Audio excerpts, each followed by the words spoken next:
Hi, my name is Diana Luis Matias at ang kasama ko ngayon ay isang businessman na si Carl Paragas.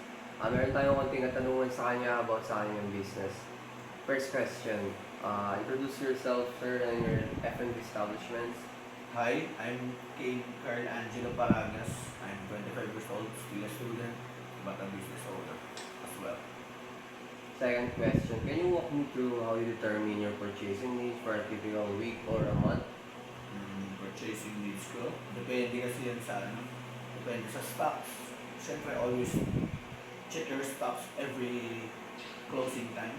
Tapos, napatrabaho ko sa mga empleyado ko yung stocks na ulam since mas sila yung nakakalam kung ano yung mga mabilis mawala. Tsaka, kailangan dagdagan. So how do you adjust your purchasing to account for seasonality, holidays, local events, or special promotions? About the goods naman, when you say seasonal, like, siyempre sa amin, meron kami raw and rides. Halimbawa is mango, since yung business ko nga is yogurt na may toppings. Like, the fruits, seasonal siya.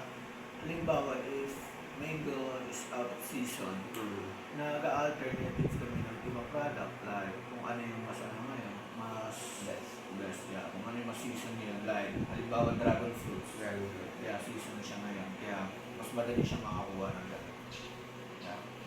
How do you identify and select new suppliers? What are the most important criteria for you for price, quality, reliability, location, payment, and terms?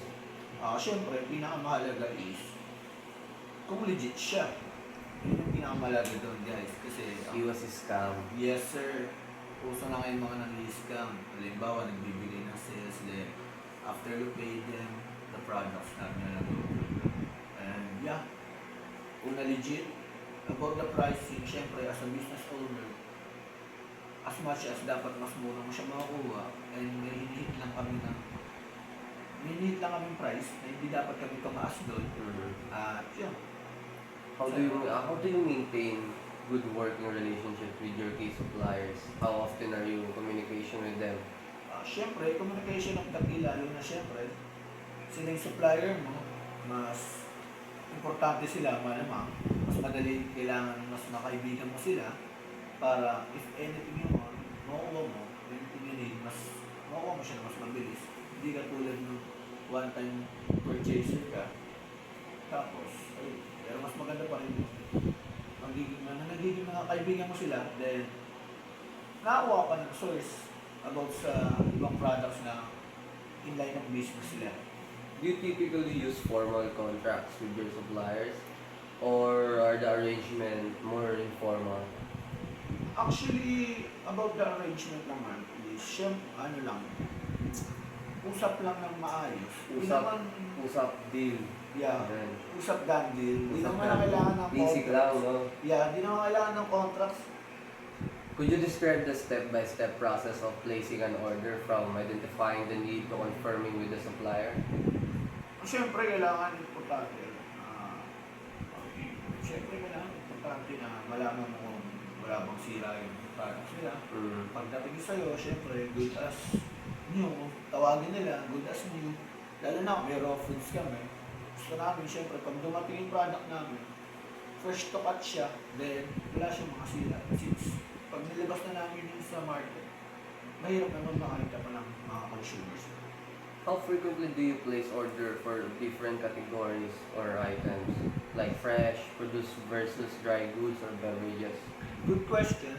About sa fresh foods, like, syempre, yogurt namin have 25 toppings. Half of them are fresh fruits and half of them are sweets, candies. That's a lot. Yes, sir. Pero, syempre, mas priority natin yung raw foods. Kasi yung lifespan ng raw foods is, tumatagal na siya na 1 to 2 days I think. Pag nakat na siya, pag nabalatan. Kaya mas pina-focus namin yung raw foods since, syempre, mas madali siyang masira. Hindi katulad ng dried foods na hayaan mo lang siya, tumatagal siya ng months. Pero, tinitignan pa rin namin sa stocks namin kung ano yung mga fruits na mabilis maubos para alam namin kung how much amount na makuha namin sa producer. Is there a formal budget for procurement? How do you track your spending against this budget? Natatrack namin siya sa sales pa rin eh, sa stocks. We check our stocks every night before closing. Tapos, tinitingnan namin kung ano yung mga nabawas. About budget naman, dinedetermine pa rin namin siya sa sales.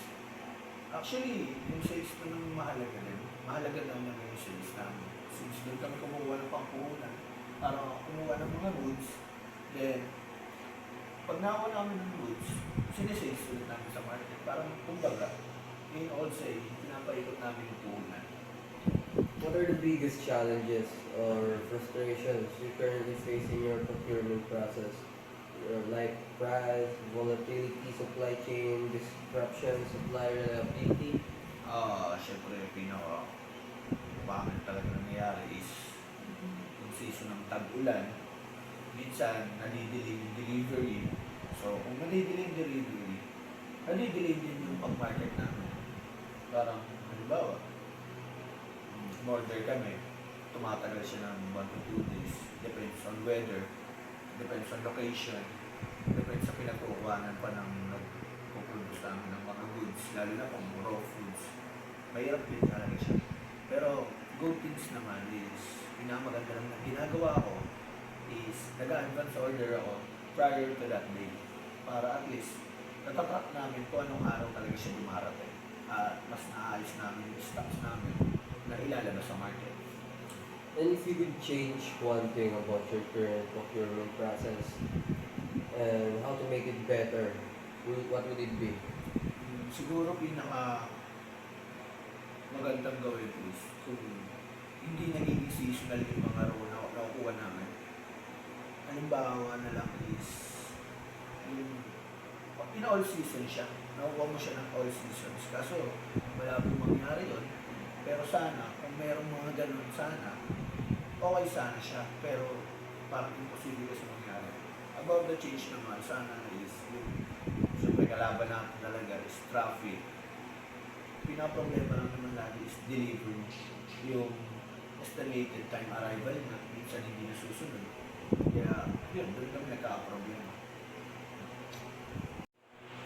And for our last question, sir, looking back, what is the most important lesson you've learned about procurement in the F&B industry? Pinaka-importante natutunan ko doon is being a hands-on owner. Siyempre, pinakamahalaga is hands-on ka, lalo na sa pag-purchase, sa deliver, sa payment, and checking the goods. Mahalaga talaga siya. Parang kailangan kilatisin mo talaga siya. Hindi siya pagkadating, papabayaan mo na lang siya sa mga tauhan mo na ayusin nila, tapos ilabas sa market. Siyempre, kailangan, as a owner, ikaw dapat yung unang tumitingin ng pinaka maayos na product na dumarating sa'yo. Magka-problema man, na babalik na sa kanila agad yan, at napag-uusapan kung ano yung pinaka-best option para mapalitan yung product na mas mabilis. Ayun.